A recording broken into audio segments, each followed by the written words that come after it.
Hey, what's up, everybody? This is Mark Anthony teaching you a little bit something about the new wave that's going on, the Bitcoin. Right now, I'm on my way to work, but I decided to take the time to show you to give you guys some more information about Bitcoin. All right. After I finish speaking here, a video gonna pop up. It's a documentary about Bitcoin by the Discovery Channel. So it's only 26 minutes long. At your own leisure, at your own time, just take the time and watch it. And then for those who have questions about it, just email me, message me, call me, do anything that you would like to do to get more information about it, and I will be more than happy to walk you through the whole process if you're interested in the new Bitcoin currency that is sweeping across the nation. All right. So once again, Mark Anthony, tune in, watch the video, and any questions that you have, feel free to contact me, and I will educate you on anything that you need to know about Bitcoin. All right. Thanks. Peace out.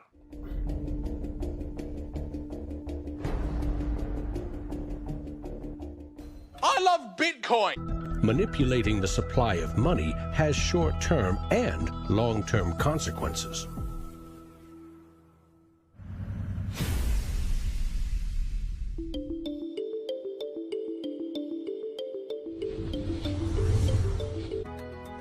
In 1913, bankers and politicians decided that it was in the country's best interest, and theirs, to have a permanent central bank. They created the Federal Reserve. Among its jobs, expand or contract the supply of a single national currency, the Federal Reserve Note. The dollar was tied to gold, and strategic control of it would avoid booms that lead to busts. At least that was the plan. Then came 1929.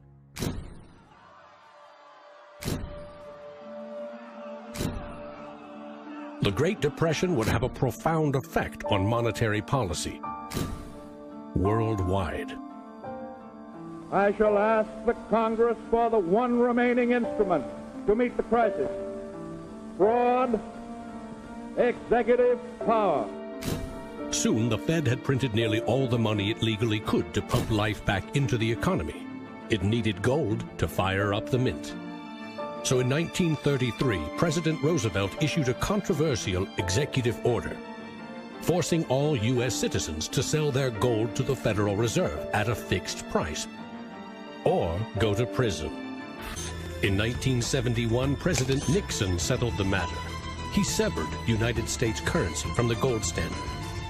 I have directed Secretary Connally to suspend temporarily the convertibility of the dollar into gold or other reserve assets, except in amounts and conditions determined to be in the interest of monetary stability and in the best interest of the United States.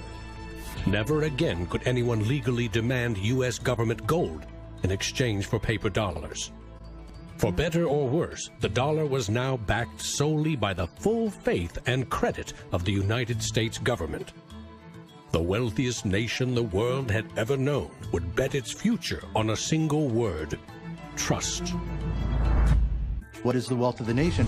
Well, the wealth of the nation is a gigantic hole of money that we owe to the rest of the world that is never going to be paid back. Today, the United States pays more than $400 billion in interest to its creditors every year. When a government spends more money than it collects in taxes, it simply borrows more, or it creates more. At one time, every piece of paper money was backed by gold. Remember, for every $20 bill, there was $20 worth of gold in the government vault. Not anymore. Today, governments create currency by first creating bonds or treasury bills. These bonds are sold in the market, generating funds for the government that issued them. Large banks buy U.S. bonds to flip them, selling them to the Federal Reserve at a profit. This is the magic money machine. You see, the Fed is America's central bank, but it doesn't have any money. No cash on its balance sheets. When a bank buys a bond and takes it to the Federal Reserve, the Fed simply says, "Thank you, Mr. Banker. Here's the principal and some profit." New money isn't exchanged. It simply appears on the bank's accounts. Magic. For 100 years and counting, the precise mechanisms of these bond purchases have remained a secret. Here's where it gets really interesting. The Federal Reserve is not a government agency. It's a private entity, and its shareholders are banks which earn a dividend. As much as $80 billion per year total are paid out to some of the very same banks that sell the government debt to the Fed. Which banks? Don't even bother asking. That's also a secret. In other words, the magic money machine answers to no one. The Fed also sets the bar for how much interest you pay for a car, home, or business loan. Manipulating the supply of money has short-term and long-term consequences.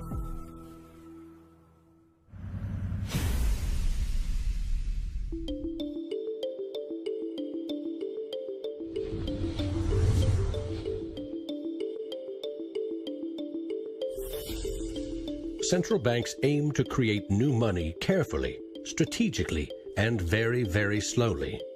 Releasing more money into the economy causes prices to rise, ideally by 2% every year. That's supposed to foster economic growth. But 2% inflation means the buying power of one cash dollar in your pocket today will be 98 cents next year, and less nearly every year to come. Since 1913, when the Federal Reserve took over the United States dollar, we've seen that the United States dollar has decreased in value 98%. Inflation is a far higher tax because on your income you pay it just once. If inflation is 2%, you're paying a 2% tax on your net worth every single year, your net worth held in currency. So, what does that mean? If you earned $1 in 1913, you could buy 16 loaves of bread. Today, $1 barely buys you one. That's not a quaint notion of how cheap things used to be. It's proof that the value of your cash is slowly withering away. That $1 invested at 2% in 1913 would now be worth $7.24. More than 600% return versus a near total loss. The U.S. dollar has gone from being worth $1 to now being worth about 4 cents. So that's, 96% of its original value. And it's a direct result of government control. Governments don't create money from thin air all alone. You play a key role in the magic money machine.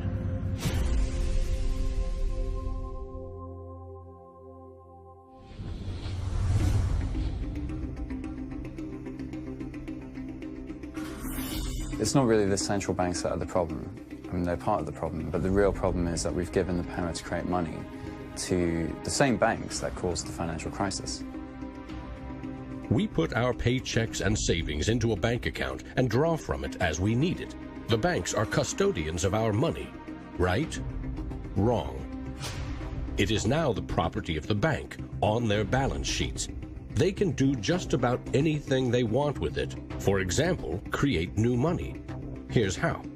Your bank account shows $100, but the bank only holds $3 and loans $97 to Bob to buy something. In the bank's computers, you still have $100 in your account, but Bob now has $97 of new virtual money in his account, just digits on a computer screen. There's no cash, no gold, or anything else backing up the new numbers in Bob's account. Just his promise to pay it back. This is new money created as debt. When those $97 are spent, say in a shop, the shop owner deposits into another bank, and it is lent out again, and again, and again. And each of these people have numbers in their accounts showing that they own this money. So your original $100 has multiplied. Now there are over $3,300 in the system. This process of loaning out far more money than a bank actually has as cash on hand is called fractional reserve banking. In the UK, 97% of the money that exists is just numbers in the computer system, and those numbers are created by the banks. Banks earn untold billions in interest every year by creating and lending virtual money. What's more, banks don't even need your deposit to create new money. If they consider someone credit-worthy for a loan, they can put new magic money into his or her account and start charging interest. So reporters talk about Bitcoin as though it's the first digital currency. But actually we use digital currency every time you make a transaction through internet banking or through your bank card. Actually, it's not even just digital currency, it's digital currency that is created by the banks, essentially out of nothing. In other words, all new money is debt. This is the part of money creation that isn't taught in economics class. Money in paychecks, bank accounts, 401ks, that loan to Bob, credit card debt, your home loan, all began life as virtual money created by the banks. The entire system is based on trust. Trust in the bank's solvency. Trust in the debtor's ability to repay their debt. If all bank customers demanded just 3% of their deposits right now in cash, this run on the banks would reveal the truth. Almost none of that paper currency you think is in your bank account exists. It never did. History teaches that the most revolutionary and disruptive innovation nearly always comes from the fringe, not from corporate cubicles. True innovators see the world differently. They see the big picture, creating new products and entire systems that lead to new industries. Steve Jobs called them the square cogs in round holes. It's unsurprising that new innovations always come from a niche group of early adopters, because it is inherently very hard for many people to realize the benefits of new technologies. In 2011, most Bitcoin community people were either people from the technology space, the geeks and hackers, or people from the traditional financial industry. There are even some bankers and hedge fund traders using Bitcoinica at that time as well, which was really surprising to me. A radical new idea is often met with skepticism, ridicule, even hostility from those who stand to lose the most from its success. Case in point, the automobile. In the late 19th century, Carl Benz and others built the first cars, contraptions that could threaten the stagecoach and railroad industries. These self-propelled vehicles, or road trains, would certainly scare horses, injure people, and damage roads. Cars, the railroad barons said, were just too dangerous. And to protect us, they used their power to pass a law in 1865. It required every automobile in England to observe a 4-mile-per-hour speed limit and to be operated by a crew of 3, a driver, an engineer, and a flagman. This heroic flagman walked in front of the car to warn fellow citizens of the coming danger. The railroad tycoons, the lawmakers, the self-appointed gatekeepers used regulation to stifle innovation. But they didn't invent the flagman. He's been around for a long time. For centuries, very few could read. Books were copied by hand. The people in control, political and religious leaders, wanted to keep it that way, and they greeted Johann Gutenberg's printing press with licensing laws, publishing bans, taxes. In some parts of the world, printing was a crime punishable by death. After all, they were just protecting us from dangerous ideas. Before the printing press, there were an estimated 30,000 books in all of Europe. 50 years later, there were 10 million. As Gutenberg's invention flourished, the Dark Ages withered. Progress couldn't be stopped. But the flagman never stops trying. His masters set him loose on each of these innovations because they threatened someone's profits, someone's control. But remember, this is a story about money. What if a technological innovation allowed anyone in the world to be their own bank? To create a currency free from taxes and banking fees?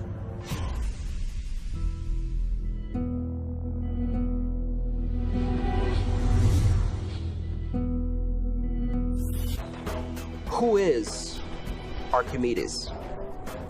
who is Euclid? We don't know. We don't know if Euclid was one person or multiple people. And you know what? It doesn't matter. Euclidean geometry works whether I know who Euclid was or not, whether Euclid was a moral and good person or whether he was a corrupt plutocrat and a bastard. Science and mathematics have essential truth that stands alone, irrespective of its inventors and irrespective of their motives. Well, Bitcoin is a system based on mathematical truths, and these mathematical truths stand alone. We can read the source code in Bitcoin and understand it, and it will be true whether Satoshi Nakamoto is a man, a woman, a collection of individuals, a government agency, or aliens from the future. Bitcoin is digital currency and computer software. Capital B Bitcoin is the shared code that creates a global payment network using computers connected to the internet. Bitcoins are virtual currency, digital money created, stored, and exchanged on that network. But unlike virtual dollars created by a banker, this new currency was created with math by an anonymous inventor. Bitcoin is an open-source software protocol like much of the code supporting the internet and email. Open source means anyone, everyone, can use the protocol. No one person or company can control it. Every change to the software is public, open, and transparent. The code was first developed by Satoshi. Then there were dozens, now hundreds, of programmers constantly collaborating to improve Bitcoin's features and security. So what makes Bitcoin a breakthrough? It tackles an ancient human dilemma and solves a computer science problem. Any shared information or data can be flawed, corrupted. Anything can be faked. How do we know that what we're receiving can be trusted? In our traditional mindset, it's very important to know who is behind this currency because their reputation is significant in knowing that our funds and the true wealth is actually safe. In finance, we rely on trusted third parties like banks, credit card companies, remittance services. They keep track of money as it moves from one account to another, and they charge us handsomely for it. We trust that their digital ledgers of credits and debits balance. A financial system that cuts out these middlemen could be faster, cheaper, and more secure. But Bitcoin is digital. Music and movies are easily pirated, copied, stolen. How can a digital currency retain value if anyone can make 1 million copies? The answer is at the core of Satoshi's invention. A Bitcoin is not a file on a computer. It's an entry in the publicly distributed database called the blockchain. Just as the Medici kept a ledger of credits and debits, today's banks record each transaction as a plus and minus in their ledgers. Now we call them databases. Bank accounts are replaced by a digital wallet that you alone control. Bitcoin's ledger is the blockchain, a record of every Bitcoin in existence and every Bitcoin transaction ever made. It always balances because no Bitcoin ever leaves it. When a Bitcoin is sent from one digital wallet to another, what they are really sending is control over that part of the database. Code that is a unique key for the new owner. As the network processes transactions, it constantly synchronizes the one ledger across the global network. Each computer or Bitcoin miner has a complete and identical copy. And because the blockchain is public, it cannot be controlled by any one person or computer. Owners of the Bitcoin mining computers are rewarded with new Bitcoins for processing transactions and keeping the network secure.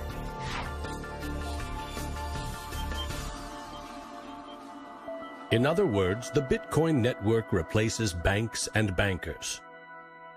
Today, the combined computing power of this global network is greater than the 500 biggest supercomputers combined, times 10,000. And because every transaction is verified and recorded by the network, a Bitcoin cannot be forged. digital currency cannot be debased with cheap metals or printed by the billion at will. Too much currency can unleash a monster, skyrocketing prices, trillion-dollar bills that can't buy a loaf of bread. There's a big movement in the U.S. demanding that the Fed be audited so we can find out what they're doing. Nobody really knows how many dollars are in existence, for example. Ben Bernanke created several trillions of dollars over the last several years, but nobody really knows where they landed. At any time, for any reason, the central banks can print as much money as they want. They call it fancy things like quantitative easing. And when they do that, it makes the dollars or euros or yen that you and I have worth less. So if the world starts using Bitcoin as their currency, it can't be controlled by central bankers or politicians. Remember, central banks create money to boost the economy and try to pull it back out before inflation heats up. But no one knows how much magic money global banks are creating to boost their profits with questionable loans. Bitcoin's completely the opposite. It's totally transparent. You know exactly how many exist. The computer code behind Bitcoin has a built-in brake pedal, cutting the creation of Bitcoins in half every 4 years. This ensures a transparent, controlled scarcity and ultimately limits the total number of Bitcoins to 21 million. No lobbyist, no politician, no banker can create more or change the mathematical rules dictating their creation. Advancing accountability. And that's one of the things I think is most exciting about Bitcoin and the technology behind it, is not so much that it will supplant the dollar or that it will supplant government itself, but that all of a sudden there's a competitor to government, and that government itself now needs to look over its shoulder more than it did. This new digital currency can be purchased online with a credit card or in person with cash. And it has the 5 key characteristics of money. In the U.S., 2/3 of in-person sales are done with debit or credit cards. That plastic is a 60-year-old technology, created by a middleman, never designed for the internet. Each transaction requires personal data, like your name and address. Credit card databases are regularly hacked, with fraudulent purchases charged to your account. Criminals buy and sell stolen credit cards by the thousands in dark corners of the internet. In some parts of London, 1/3 of all online credit card transactions are fraudulent. A Bitcoin purchase is done for pennies, but there are no protections. If you lose your passwords or are fooled into paying the wrong person, you can never get your money back. It is like digital cash. For a seller, this means no chargeback risks. For an e-commerce company like Expedia or Overstock, cutting credit card fees can double their profit margin. You could not miss the point more effectively than by thinking of Bitcoin as a currency and payment network that will make shopping easier for the first world. Bitcoin is about everything else, everywhere else. There are 2.5 billion people without a bank account.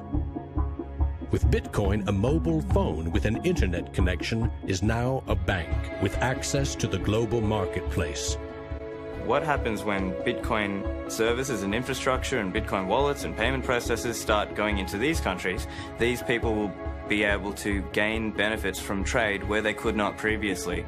These people will be able to send money home, international remittance, which is one of the major pain points of the current financial system.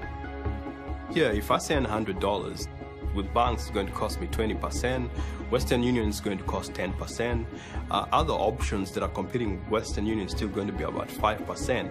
And if you are sending to really remote areas, it's going to be anywhere between 15 and 30%. So in terms of money remittances, it's going to be a game changer using Bitcoin. You do not need a bank account. You just need internet connection and a wallet to get set up. It's a tool to give people an access into the global ecosystem and give them a promise for an economic future, and specifically provide a way for them to not be dependent on a government that could shut down their bank accounts or even could go into their bank accounts and take out finances. An international wire transfer can take up to 4 days. Yet the internet allows us to instantly and globally share text, pictures, videos, anything digital. Why not money? Money which we now know only exists as digits in a bank's database. With Bitcoin, you can send $1 or $1 million worth of value anywhere in the world. You can do it for free, or you pay the Bitcoin network fee, which is still just around a penny. And there's nothing that the big banks or politicians can do to stop it. A cryptocurrency that can only be created and transferred with computer networks may be the next step of the digital revolution. A lot of people want to criticize Bitcoin for being used for illegal things or illicit things, but if you look at it, the most popular currency in the entire world for doing bad things is the US dollar. If you think of Bitcoin as a platform instead of a currency, then you really begin to see the potential it has. The ledger, which cannot be forged, it cannot be changed, and is universally accepted, is genius. There will be Bitcoin technology forever, and it'll have applications for years to come. Creating a secure global payment system may just be the beginning. Patents, contracts, land titles, proof of ownership can be baked into Bitcoin, securely held in the public ledger. I read up more about Bitcoin, I played with the source code, I built some things that I realized this is actually a very, very powerful protocol. It's not just a currency, but it's actually programmable money. The digital age has fundamentally changed the world. We have embraced digitized music, film, medical records, communications, the internet. The free exchange of information and currency can fuel revolutions, help in a disaster. But our money is shackled to the 20th century, manipulated by governments and banks. The champions of Bitcoin ask us to imagine payments without a middleman, investments without a broker, loans without a bank, insurance without an underwriter, charity without a trustee, escrow without an agent, betting without a bookie, record keeping without an accountant, global, secure, nearly instant, and free. Is it fantasy or the future of money and commerce?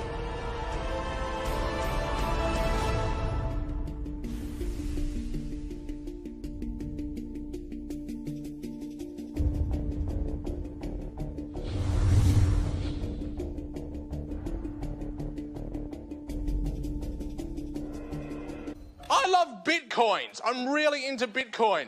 If you don't know what a Bitcoin is, right, usually the way people describe it is digital cash. It's money for the internet. People are like, oh, I love my bank. I'm like, really? You ask a banker, you know what's 2 + 2? He's like, well, I can tell you, but there's a fee. Now, Bitcoin is a new technology. I like to say it's banking light.